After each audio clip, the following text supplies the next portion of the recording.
Il n'y a plus de biens rentables au Canada.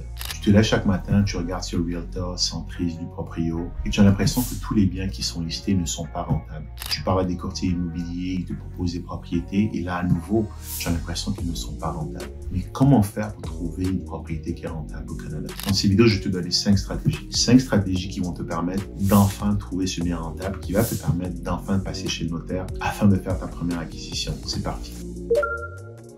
Bienvenue sur ma chaîne, je m'appelle Uriel Bigot, je suis un investisseur immobilier et au cours des 2 dernières années, j'ai acheté pour plus de 14 millions d'immobiliers et des biens extrêmement rentables.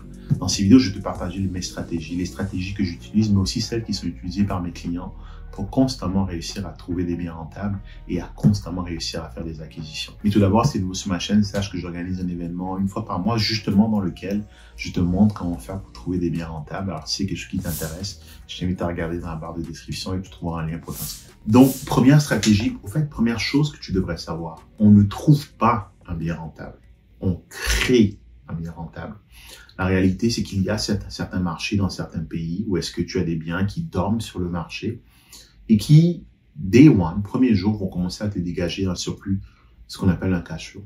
Et sans doute que pour toi, la rentabilité, tu la regardes principalement sous cet angle-là. Première chose que tu dois savoir, c'est qu'il y a plusieurs façons de regarder la rentabilité. Le cash flow est l'une d'entre elles, mais sans doute pas la plus importante. Cependant, je pense que tu es ici parce que c'est ce qui t'intéresse le plus, alors travailler là-dessus.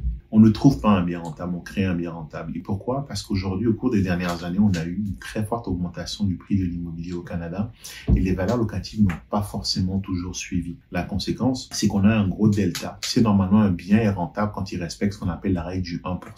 Ce qui veut donc dire que ton loyer mensuel doit être supérieur à 1% de la valeur auquel ton bâtiment est acheté. Ce que ça veut dire par là, c'est que si tu achètes un bâtiment à 500 000, ton loyer mensuel devrait être supérieur à 5 000. Ce qui est très rarement le cas. Une fois qu'on a dit ça, comment est-ce qu'on crée de la rentabilité? À travers ce qu'on appelle du added value, de l'optimisation, de la création de valeur.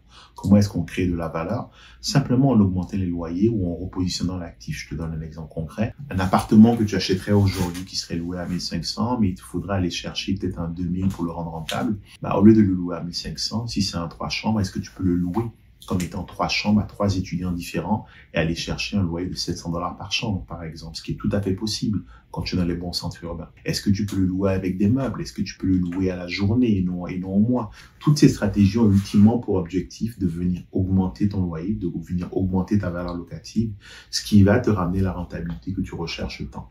Donc, première leçon, première stratégie, ne cherche pas seulement à trouver des biens rentables, cherche à créer de la rentabilité en étant en mesure de voir le potentiel d'un bien immobilier et en étant en mesure de révéler cette rentabilité cachée qui va te permettre d'obtenir la rentabilité que tu recherches.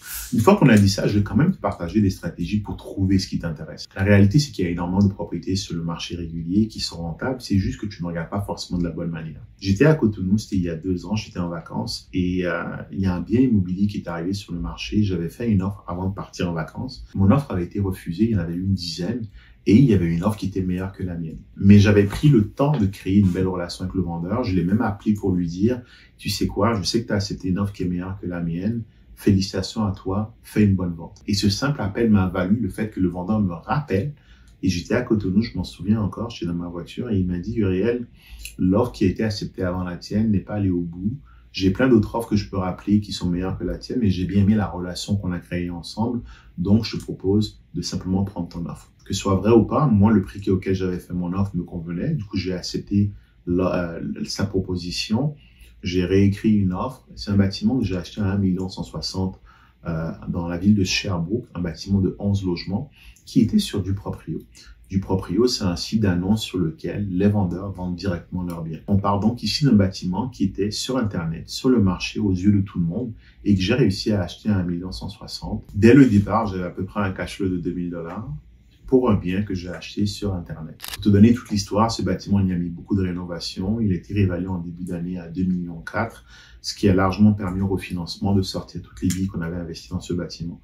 Et on parle d'un bâtiment qui était sur le marché. Pourquoi je l'ai acheté? Parce que j'ai vu quelque chose, j'ai vu un potentiel, j'ai vu la rentabilité cachée.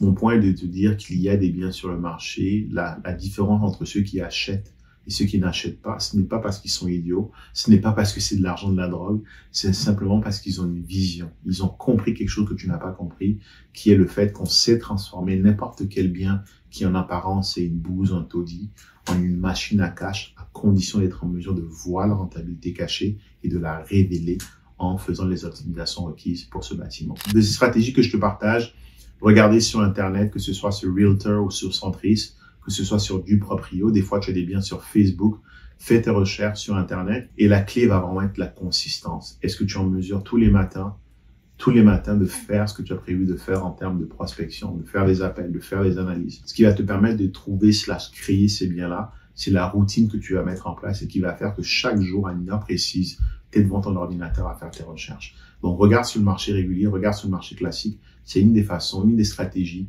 que j'ai mises en place et que mes clients mettent en place et que tu peux mettre en place pour être en mesure de trouver des propriétés rentables. Troisième stratégie qui est, à mon sens, la plus rentable, c'est de faire ce qu'on appelle la prospection.